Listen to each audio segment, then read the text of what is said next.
عظمت و دفاع قرآن اور اس کے تقاضے کہ قرآن پاک کی عظمت کیا ہے اور قرآن پاک کا دفاع کیا ہے، اور قرآن پاک ہم مسلمانوں سے کس چیز کے تقاضے کرتا ہے، اس حوالے سے گفتگو کی جائے گی۔ اس کی وجہ یہ ہے کہ گزشتہ دنوں میں ڈنمارک میں جو قرآن پاک کے حوالے سے بے ادبی اور گستاخی کی گئی ہے اور قرآن پاک کی جو بے حرمتی کی گئی اور قرآن پاک کو جلایا گیا، اس قسم کے واقعات کچھ نئے نہیں ہیں عزیز محترم۔ یہ واقعات دشمنان اسلام مسلمانوں کو تکلیف دینے کے لیے کرتے رہتے ہیں۔ یہاں تک کہ مجمع میں ایک مسلمان تھا، اس مسلمان نے کیا کیا، وہ اپنے جذبات پر قابو نہ رکھ سکا، جھپٹ پڑا اور دشمنان اسلام کے ناپائق عزائم کو کسی حد تک ان کو ناکام کر دیا۔ عزیزان محترم، یہ ضروری نہیں ہے کہ صرف ایک ملک ہو، بلکہ یہ فرانس ہے، سویڈن ہے، ڈنمارک ہیں، یہ کبھی نبی کی شان میں گستاخی کر کے مسلمانوں کو ابھارتے ہیں، ان کے جذبات کو ٹھیس پہنچاتے ہیں، جتنے بھی ان کے مقدسات ہیں ان کی توہین اور بے حرمتی کرتے ہیں۔ اب جیسا کہ قرآن پاک کی بھی بے حرمتی کی گئی ہے، ایک مسلمان ہونے کے ناطے ہمارے اوپر قرآن پاک کے کچھ حقوق ہیں۔ جب تک ہم ان حقوق کو ادا نہیں کریں گے، ان حقوق کو پہچانیں گے نہیں، اس وقت تک ہم قرآن پاک کا دفاع کیسے کر سکتے ہیں؟ قرآن پاک کے جتنے بھی فرامین ہیں ان کو سامنے رکھتے ہوئے ہمارے اوپر کون کون سی ذمہ داریاں عائد ہوتی ہیں؟ عزیزاً محترم، عظمت قرآن پاک میں یہ بات تو طے ہے کہ دشمنان اسلام لاکھ کوشش کر لیں لیکن قرآن پاک کی شان میں کبھی بھی کسی بھی قسم کی تنقیص نہیں کر سکتے۔ اللہ رب العزت نے روز اول سے جو قرآن پاک کو محفوظ کیا ہے، خود اس کی حفاظت کی ذمہ داری قرآن پاک کی اس آیت میں اٹھائی ہے، اِنَّا نَحْنُ نَزَّلْنَا الذِّكْرَ وَإِنَّا لَهُ لَحَافِظُونَ، کہ بے شک ہم نے ہی قرآن پاک کو نازل کیا ہے اور ہم ہی اس کی حفاظت کرنے والے ہیں۔ اس لیے ہمیشہ سے جو لوگ بھی ٹکرائے ہیں، جن لوگوں نے بھی نبی کی شان میں گستاخی کی ہے اور جن لوگوں نے بھی قرآن پاک کو ختم کرنے کی کوشش کی ہے، وہ خود تو صفحہ ہستی سے مٹ گئے ہیں، لیکن اللہ کے فرامین اور اللہ کے حبیب کی عزت و ناموس اور قرآن پاک کی ناموس کو کبھی وہ نہیں نقصان پہنچا سکتے۔ عزیزان محترم، اس کے ساتھ ساتھ قرآن پاک میں اللہ رب العزت نے یہ جو قرآن پاک ہے اس کی عظمت کو بے شمار جگہوں پر بیان کیا ہے کہ تنزیل الکتاب من اللہ العزیز الحکیم، کہ یہ جو قرآن پاک ہے یہ عام معمولی کتاب نہیں ہے۔ عزیزان محترم، باقی جو کتابیں ہیں وہ کتاب ہے، لیکن کتاب اللہ یہ کلام اللہ ہے، یہ اللہ کی باتیں ہیں، خود اللہ نے اس کو کلام کیا ہے، so لہٰذا اس کی سب سے بڑی شان یہ ہے کہ یہ کلام اللہ ہے، یہ اللہ کا کلام ہے۔ میں کہ تنزیل الکتاب من اللہ العزیز الحکیم، یہ قرآن اللہ زبردست حکمت والے کی طرف سے نازل کرتا ہے، اور جو چیز اللہ کی طرف سے نازل کرتا ہے اس کو کون نقصان پہنچا سکتا ہے، کون اس کی بے حرمتی کر سکتا ہے؟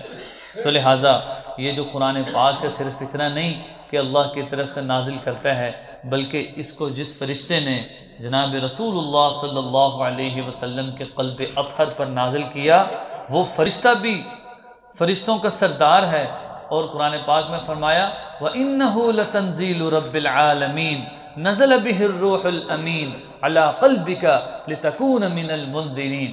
فرمایا وَإِنَّهُ لَتَنزِيلُ رَبِّ الْعَالَمِينَ، یہ جو قرآن پاک ہے یہ رب العالمین کا نازل کرتا ہے۔ نزل بِهِ الرُّوحُ الْأَمِينُ، اس کو روح الامین لے کر آئے ہیں۔ علماء نے لکھا اس سے حضرت جبرائیل علیہ السلام مراد ہے۔ حضرت جبرائیل علیہ السلام نے ہی پورا قرآن پاک آپ صلی اللہ علیہ وسلم تک بتدریجاً پہنچاتے رہے۔ عَلَىٰ قَلْبِكَ لِتَكُونَ مِنَ الْمُنذِرِينَ، آپ کے دل پر نازل کیا تاکہ آپ ڈرانے والے ہو جائیں۔ اور عزیزان محترم، اور جس رات کو یہ قرآن پاک نازل کیا، قرآن پاک نے اس رات کو بھی بڑا عظیم قرار دیا ہے۔ سورۃ القدر کی تلاوت کرتے ہیں ہم، اِنَّا أَنزَلْنَاهُ فِي لَيْلَةِ الْقَدْرِ، کہ بے شک ہم نے اس قرآن کو لیلۃ القدر میں نازل کیا۔ وَمَا أَدْرَاكَ مَا لَيْلَةُ الْقَدْرِ، آپ کیا جانیں کہ لیلۃ القدر کیا ہے؟ پھر آگے خود ہی فرمایا لیلۃ القدر خیر من الف شہر، وہ 1000 مہینوں سے بہتر وہ رات ہے کہ جس رات میں اللہ رب العزت نے قرآن پاک کو نازل کیا ہے۔ تو اس لیے جو لا رہا ہے وہ بھی عظیم ہے، جس رات میں لایا گیا وہ رات بھی عظیم ہے، اور جس شخصیت پر لایا گیا وہ شخصیت بھی امام الانبیاء، وجہ کائنات، دو جہاں کا سردار ہے۔ تو جب ایسے محفوظ ہاتھوں میں قرآن پاک ہو، اور علماء نے لکھا اس زمانے سے آج تک ایک بڑی جماعت نے قرآن پاک کو محفوظ کیا۔ سب سے پہلے جامع اول حضرت ابو بکر صدیق رضی اللہ عنہ ہیں۔ ہوتا یہ تھا کہ آپ صلی اللہ علیہ وسلم پر جب حضرت جبرائیل علیہ السلام قرآن پاک کو آیت لے کر آتے تھے تو آپ صلی اللہ علیہ وسلم فوراً کاتبین وحی میں سے بلا کر فوراً لکھوا لیا کرتے تھے۔ آپ صلی اللہ علیہ وسلم کے وصال کے بعد حضرت بکر صدیق رضی اللہ عنہ ہی وہ پہلی شخصیت تھیں کہ جن کو اول جامع قرآن کہا جاتا ہے۔ انہوں نے قرآن پاک کے نسخوں کو جمع کیا۔ اس وقت تک صفحہ ایجاد نہیں ہوا تھا، پرنٹنگ کا زمانہ نہیں تھا، تو کسی نے تختیوں پر لکھا، کسی نے پتوں پر لکھتا اور پتھروں پر لکھا، مختلف جگہوں پہ لکھا، اور حضرت بکر صدیق رضی اللہ عنہ نے اعلان کیا کہ قرآن پاک کو ہم جمع کر رہے ہیں، جس کے پاس قرآن پاک کی ایک آیت بھی ہے وہ 2 گواہوں کے ساتھ پیش کرے۔ تو اس طرح قرآن پاک کا اول مرحلہ بہت بڑی جگہوں پر قرآن پاک کو جمع کیا، لیکن ابھی کتابی شکل میں نہیں تھا۔ عزیز محترم، یہ میرا موضوع نہیں ہے، لیکن یہ ایک اضافی بات ہے۔ پھر حضرت عثمان غنی رضی اللہ عنہ، ہم جب قرآن پاک کا نسخہ اپنے ہاتھ میں اٹھاتے ہیں ہم کیا کہتے ہیں؟ یہ مصحف عثمانیہ ہیں۔ مصحف عثمانی کا مطلب کیا ہے؟ یہ وہ مصحف ہے کہ جس کو حضرت عثمان غنی رضی اللہ تعالی عنہ نے صحابہ کرام رضوان اللہ اجمعین کی نگرانی میں، ان کی موجودگی میں قرآن پاک کے نسخے تیار کیے اور عرب کے مختلف قبائل میں بھیجے۔ یوں اللہ تعالیٰ نے قرآن پاک کی ایک ایک آیت، ایک ایک حرف کو قیامت تک محفوظ کر دیا ہے، اور اس قرآن پاک کو باعث شفا بنایا۔ اس آیت میں جو خطبے میں پڑھی، یا ایہا الناس، اے لوگو، قد جاءتکم موعظۃ من ربکم، تمہارے پروردگار سے تمہاری طرف ایک نصیحت آئی ہے، اور اس سے مراد قرآن پاک ہے۔ اور فرمائے وشفاء لما فی الصدور، یہ شفا ہے اس چیزوں کی جو چیزیں سینے میں موجود ہیں، یعنی قرآن پاک ہر بیماری سے بھی شفا ہے، چاہے وہ جسمانی ہو چاہے وہ روحانی ہو۔ اسی طرح دوسری آیت میں کیا فرمایا؟ وَنُنَزِّلُ مِنَ الْقُرْآنِ، ہم نے قرآن پاک کو نازل کیا، مَا هُوَ شِفَاءٌ، تاکہ یہ شفا ہو جائے، وَرَحْمَةٌ لِّلْمُؤْمِنِينَ، اور یہ باعث رحمت بنے، کس کے لیے؟ مومنین کے لیے۔ اس لیے جن محترم علماء نے لکھا ہے کہ ہر مسلمان کے ذمے ہیں کہ وہ قرآن پاک کے چند حقوق ہیں، ان حقوق کو ادا کرے۔ 5 حقوق ہیں، قرآن پاک کے ان حقوق کو ادا کرے، پھر ہی پتہ چلے گا کہ قرآن پاک کی عظمت کیا ہے۔ جب قرآن پاک کی عظمت اور اس کا احترام ہی نہیں معلوم تو پھر جہاں مرضی گستاخی ہوتی رہے، کسی کو کوئی پرواہ نہیں ہوتی کہ بھئی ہوگی ٹھیک ہے، اس میں ہم کیا کر سکتے ہیں۔ عزیز محترم، کیوں جو کفر ہے، دشمنان اسلام کیوں اتنی جرت کر رہے ہیں کہ آج ہم نے قرآن پاک سے جو سبق لینا تھا، اس کا جو احترام ہے، اس کا جو دفاع ہے، اس کی جو ناموس ہے، ان ساری چیزوں کو ہم نے چھوڑ دیا ہے۔ 5 حقوق ہیں۔ سب سے پہلا حق قرآن پاک کا یہ ہے کہ اس پر ایمان لانے کے ساتھ اس کی تعظیم اور احترام کیا جائے۔ الحمدللہ سب مسلمان ایمان بھی لائے ہیں، اس کی تعظیم اور احترام بھی کرتے ہیں۔ اور دوسرا قرآن پاک کا حق کیا ہے کہ قرآن پاک کو خوبصورت پڑھا جائے، تجوید کے ساتھ اس کی تلاوت کی جائے۔ میری اتنی عمر گزر گئی ہے، کیا میں نے اپنا قرآن کسی کو سنایا ہے کہ میں اتنے سالوں سے قرآن پاک نماز میں پڑھ رہا ہوں، کیا میری نماز ہو جاتی ہے اس قرآن سے؟ قل هو اللہ احد، کہہ دیجئے کہ اللہ ایک ہے۔ اس کی جگہ اگر میں پڑھ رہا ہوں قل هو اللہ احد، کل کا مطلب ہوتا ہے کھاؤ، کھاؤ کہ اللہ ایک ہے۔ اب یہ صرف ایک مثال دے رہا ہوں کہ ایک حرف کے بدلنے سے معنی ہی بدل جاتے ہیں۔ تو دوسرا حق یہ ہے کہ قرآن پاک کو سیکھ کر تجوید کے ساتھ اس کی تلاوت کی جائے۔ ایسا نہ ہو کہ میری عمر بڑھتی جا رہی ہے اور وہی قرآن جو اس پر مطمئن ہوں کہ میرا قرآن پاک ٹھیک ہے۔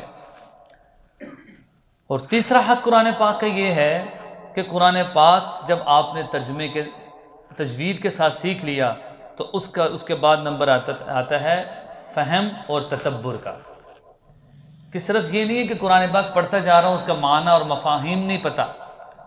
علماء نے لکھا ہے کہ جب قرآن پاک کے الفاظ سیکھ لیے اس کے بعد کا مرحلہ یہ ہے کم از کم اتنی عربی سیکھ لے کہ جس سے قرآن پاک یہ اندازہ ہو جائے کہ اللہ مجھ سے کیا چاہتے ہیں، قرآن پاک میں اللہ اور اس کے رسول کی کیا باتیں ہوئی ہیں، اور میں جب نماز میں قرآن پاک پڑھ رہا ہوں میں اللہ سے کیا باتیں کر رہا ہوں۔ ایاک نعبد و ایاک نستعین، اے اللہ ہم تیری ہی عبادت کرتے ہیں اور تجھ سے ہی مانگتے ہیں۔ کہ اس ترجمے پہ غور کر کے نماز پڑھی جا رہی ہے۔ تو اس لیے تیسرا حق یہ ہے کہ قرآن پاک کے اگر معنی نہیں آتے تو یہ فکر پیدا کی جائے، اپنی اولاد میں یہ فکر پیدا کی جائے کہ وہ قرآن پاک کے معنی کو سمجھیں۔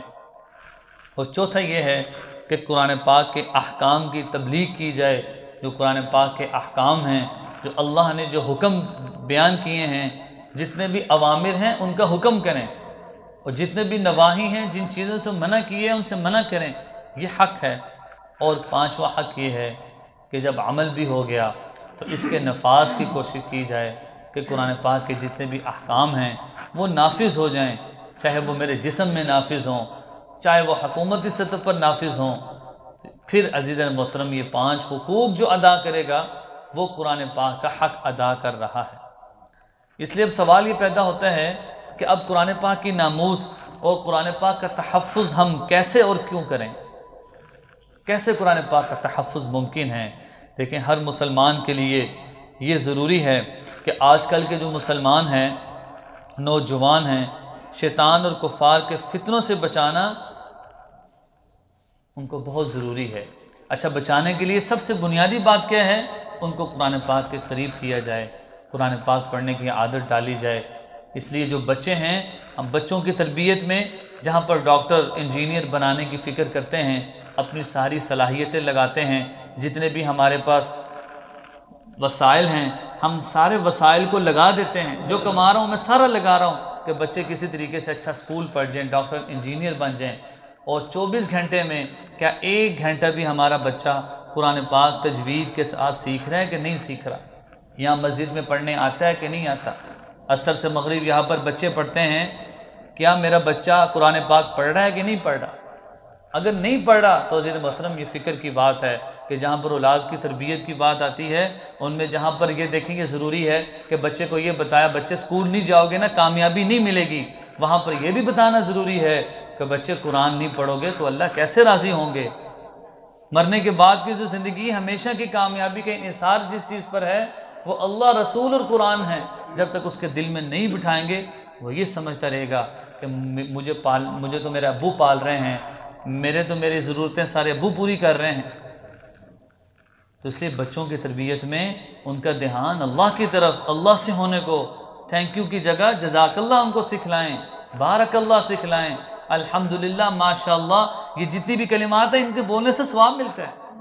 اگر آپ نے مجھے کوئی چیز دی ہے جزاک اللہ کہا تو یہ سنت ہے، اس پر مجھے اجر ملا ہے۔ اگر میں نے کسی نعمت کو دیکھ کے سبحان اللہ کہا ہے تو یہ الفاظ جناب رسول اللہ صلی اللہ علیہ وسلم کے منہ سے نکلے ہیں، ثواب ملے گا۔ کوئی مصیبت آئی ہے انا للہ و انا الیہ راجعون کہہ دیا تو یہ میں نے سنت پر عمل کر لیا۔ یہ چھوٹی چھوٹی سنتیں ہیں، جب ہم اپنے بچوں کو سکھائیں گے تو وہ سنت کے عادی ہوں گے عزیزان محترم۔ اس لیے کہ یہ بھی نیت کریں کہ ہم بچوں کو قرآن پاک کے جتنے بھی 5 حقوق ہیں یہ بھی سکھلائیں گے، قرآن کا ادب اور احترام ان کو بتائیں گے، قرآن پاک تجوید کے ساتھ صحیح پڑھنا ان کو سکھائیں گے۔ جب ان کو صحیح پڑھنا آ گیا تو ان کو اتنی عربی آ جائے کہ قرآن پاک سمجھ آ جائے، یہ ہم ضرور کریں گے۔ انگلش کیوں سکھائی جاتی ہے؟ انگلش نہیں پڑھو گے بیٹا آگے نہیں چل سکتے، کمپیوٹر نہیں استعمال کر سکتے، بڑی کلاس میں نہیں جا سکتے۔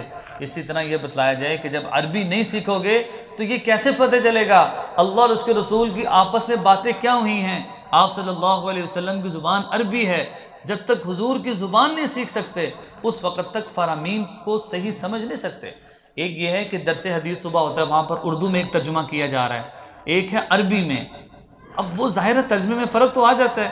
ایک وہ چیز ہے جو آپ صلی اللہ علیہ وسلم نے عربی میں سمجھائی ہے، اس کو میں کون ہوتا ہوں اپنے اعتبار سے اردو میں اس کا ترجمہ تو ہو سکتا ہے، لیکن جو برکات عربی میں آپ صلی اللہ علیہ وسلم کے ارشادات کی ہیں وہ اردو میں نہیں ہیں، اس لیے کہ ہم یہ نیت کریں سر۔ اس لیے عزیز محترم، یہ جو قرآن پاک ہے، آپ صلی اللہ علیہ وسلم نے فرمایا، خطبے میں یہ روایت پڑھی، القرآن حجت لک او علیک او کما قال علیہ الصلاۃ والسلام، کہ یہ جو قرآن پاک ہے نا، یہ آپ کے حق میں یا آپ کے خلاف حجت ہے۔ اچھا، حق میں حجت کیا ہے؟ کہ قرآن پاک آپ صلی اللہ علیہ وسلم نے فرمایا وہ سفارشی ہے جس کی سفارش اللہ نے قبول کر لی ہے، اگر عذاب قبر کی بات ہے فوراً قرآن پاک آ جائے گا۔ روایت میں آتا ہے سورۃ الملک آ جائے گی، سورۃ الواقعہ آ جائے گی، اس کو عذاب قبر نہیں ہونے دینا۔ حدیث میں آتا ہے جو آدمی سورۃ الملک کی تلاوت کرتا ہوگا روز عشاء کے بعد تو سورۃ الملک فوراً قبر میں آ جائے گی اور اس کو عذاب قبر سے روک دے گی کہ نہیں، یہ بندہ روز میری تلاوت کرتا تھا۔ تو یہ اعمال ہیں جو آپ صلی اللہ علیہ وسلم نے ہمیں سکھلائے ہیں، اس سے عذاب اور جتنے بھی مصائب ہیں ان سے بچا جا سکتا ہے۔ تو اس لیے فرمایا القرآن حجت لک، آپ کے حق میں قرآن یہ حجت بنے گا، قبر میں بھی، روز قیامت بھی۔ فرمایا کہ جو آدمی ناظرہ قرآن پاک مکمل کرے، اللہ رب العزت اس کے والدین کو ایسا تاج پہنائیں گے کہ جس کی روشنی سورج کی روشنی سے بھی زیادہ ہوگی۔ لوگ حیرت سے دیکھیں گے کہ یہ کون ہے، یہ کیا نبی ہیں؟ فرمایا کہ یہ نبی نہیں ہیں، یہ صرف وہ بچہ جس نے قرآن پاک ناظرہ پڑھا اس کے والد ہیں۔ تو عزیز محترم، اولاد کی تربیت میں قرآن پاک کو مقدم رکھیں۔ اب بچے 24 گھنٹے کی زندگی میں گزار رہے ہیں وقت، کبھی اسکول، کبھی ٹیوشن، کبھی یہ کہ سپارہ پڑھنے نہیں آئے جی ٹیوشن گئے تھے۔ والدین کے نزدیک ٹیوشن کی قدر زیادہ ہے، قرآن کی نہیں ہے، یہ ان کی سوچ کا بھی ظاہر ہوتا ہے۔ جو قدر جانتے ہیں وہ اس کے ٹائم کو مؤخر کر لیتے ہیں۔ یہاں سپارہ پڑھنے جو بچے آتے ہیں ان کو یہی کہا جاتا ہے کہ سب سے بڑی بات یہ ہے کہ اپنے قرآن پاک کے ٹائم کو نکال کر باقی ٹائم آپ مینیج کریں، اس میں ٹیوشن بھی جائیں، اس میں جو آپ نے ایکٹیویٹیز کرنی کریں۔ اس لیے فرمایا کہ دوسری چیز او علیکا، یا تو آپ کے حق میں حجت ہے یا آپ کے خلاف حجت ہے۔ خلاف حجت کا مطلب کیا ہے؟ کہ اگر قرآن پاک کو صحیح نہ پڑھا گیا، اس کو نہ سمجھا گیا، اس کے معنی نہ سمجھے گئے، تو یہی قرآن پاک ہے جو تمہارے خلاف کھڑا ہو جائے گا کہ اے اللہ، اس نے میری ناقدری کی ہے، تو لہٰذا نہ وہ سفارشی قبر میں بنے گا، نہ وہ سفارشی روز قیامت بنے گا۔ تو پھر جس کے بارے میں خود حضور کہہ رہے ہیں کہ یہ قرآن سفارشی ہوگا، اگر اس کے حقوق ادا نہ کیے تو وہ کیسے سفارش کرنے والا بن سکتا ہے؟ اس لیے قرآن پاک زندگیوں میں اثر انداز ہوتے رہے ہیں۔ سو لہٰذا آپ صلی اللہ علیہ وسلم کے زمانے میں آپ حیران ہوں گے کہ بہت سارے ایسے واقعات ہیں کہ کچھ صحابہ صرف قرآن سن کر اسلام میں داخل ہو گئے، صرف قرآن پاک سنا۔ سو لہٰذا ایک واقعہ ہے، سیدنا سوید بن صامت رضی اللہ عنہ ایک شاعر تھے، آپ صلی اللہ علیہ وسلم کے بارے میں پتہ چلا کہ یہ عمرے میں جا رہے ہیں۔ انہوں نے کہا کہ میں ملاقات کرتا ہوں، میں چاہتا ہوں کہ سنا ہے امام الانبیاء دو جہاں کے سردار ہیں، نبوت ملی ہے۔ جب یہ گئے آپ صلی اللہ علیہ وسلم تلاوت فرما رہے تھے، یہ بیٹھ گئے، آپ صلی اللہ علیہ وسلم کی تلاوت کو سنا، اور جب تلاوت کر کے آپ صلی اللہ علیہ وسلم فارغ ہوئے تو فوراً کہا یا رسول اللہ میں اسلام قبول کرتا ہوں۔ آپ نے فرمایا کیا وجہ بنی؟ کہا آپ جو کلام پڑھ رہے ہیں یہ ایسا عجیب و غریب کلام ہے کہ یہ آپ کا نہیں ہو سکتا، یہ اللہ کی باتیں ہیں، اور آپ صلی اللہ علیہ وسلم پر ایمان لے آئے۔ اسی طرح مدینے کے کچھ سردار حضرت مصعب بن عمیر رضی اللہ عنہ کو آپ صلی اللہ علیہ وسلم نے ایک جگہ متعین کیا کہ آپ لوگوں نے قرآن پاک کی خدمت کرنی ہے، تبلیغ کرنی ہے۔ یہ مدینے کے کچھ سردار چلے گئے، انہوں نے کہا یہ کون ہوتے ہیں دعوت دینے والے؟ ان کو اس عمل سے روکنے کے لیے مدینہ سے 2-3 سردار چلے گئے۔ جب انہوں نے دیکھا تو حضرت مصعب بن عمیر رضی اللہ عنہ بہت خوبصورت قرآن پاک کی تلاوت کرتے تھے۔ جب انہوں نے دیکھا کہ حضرت مصعب بن عمیر رضی اللہ عنہ قرآن پاک کی تلاوت کر رہے ہیں، یہ ادھر ہی ٹھہر گئے اور قرآن پاک کی تلاوت سنتے رہے۔ جب انہوں نے تلاوت مکمل کی، جو روکنے آئے تھے وہ خود سارے کے سارے حضرت مصعب بن عمیر رضی اللہ عنہ سے کلمہ پڑھ کر اسلام میں داخل ہو گئے۔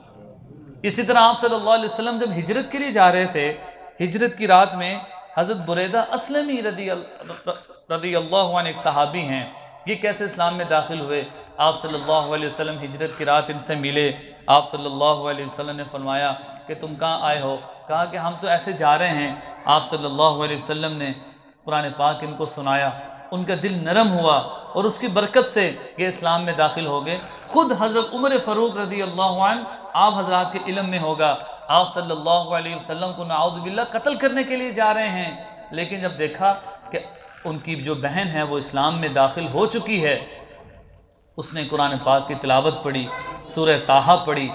جب جیسے ہی سورۃ طٰہٰ شروع کی، حضرت عمر فاروق رضی اللہ عنہ جو جلال تھے وہ فوراً نرم ہو گئے، اور جب قرآن پاک کی تلاوت ہوئی کہا کہ یہ کیا کتاب ہے، مجھے بھی دکھاؤ۔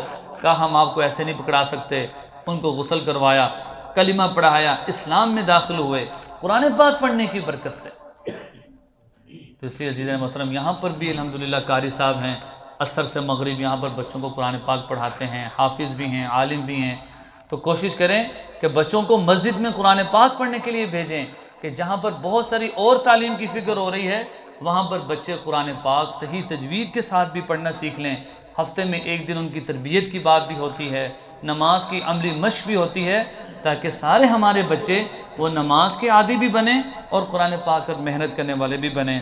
اور اس کے ساتھ ساتھ قرآن پاک کی جو بے حرمتی ہے یہ اللہ تعالیٰ کو ناپسند ہے، چاہے وہ کوئی کافر کرے چاہے مسلمان کرے، یہ بے حرمتی اللہ کو پسند نہیں ہے، کیونکہ اللہ نے فرمایا وَإِن كُنتُمْ فِي رَيْبٍ مِّمَّا نَزَّلْنَا، اگر تم اس چیز میں شک میں ہو جو میں اپنے بندے پر نازل کر چکا ہوں، فَأْتُوا بِسُورَةٍ مِّن مِّثْلِهِ، تم اس قرآن جیسی ایک صورت لے کر آؤ، وَادْعُوا شُهَدَاءَكُمْ، تم اپنے ساتھ اپنے باقی ساتھی بھی لے آؤ، من دون اللہ، جو اللہ کے علاوہ ہیں۔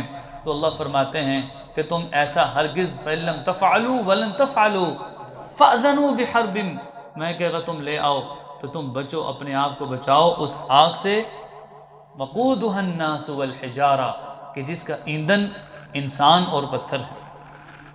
تو اس لیے عزیزِ محترم آج کے جمعۃ المبارک میں عظمت دفاع قرآن اور اس کے تقاضے کے حوالے سے گفتگو کی گئی کہ جو گزشتہ دنوں میں قرآن پاک کی بے حرمتی کی گئی ہے، مسلمانوں کو اس کی عظمت اور ان کے حقوق کو کما حقہ ادا کرنا چاہیے۔ اس کے بعد یہ دل میں احساس پیدا ہوگا کہ مسلمان قرآن پاک کی تعظیم کرتے ہیں، ان کی کتاب ہے، جس رات میں نازل کی وہ مقدس، جس شخصیت پر نازل کی گئی وہ شخصیت مقدس، اور اللہ رب العزت نے اس کو شفا بنایا ہے مومنین کے لیے۔ سو ان کے حقوق کو جب ادا کریں گے اس وقت ہمیں پتہ چلے گا کہ اہمیت کیا ہے۔ دعا ہے کہ اللہ رب العزت ہمیں قرآن پاک کے حقوق کو ادا کرنے کی توفیق نصیب فرمائے، اور جتنا کہا سنا کہنے سننے سے زیادہ اللہ عمل کرنے کی توفیق نصیب فرمائیں۔ وآخر دعوانا الحمدللہ رب العالمین۔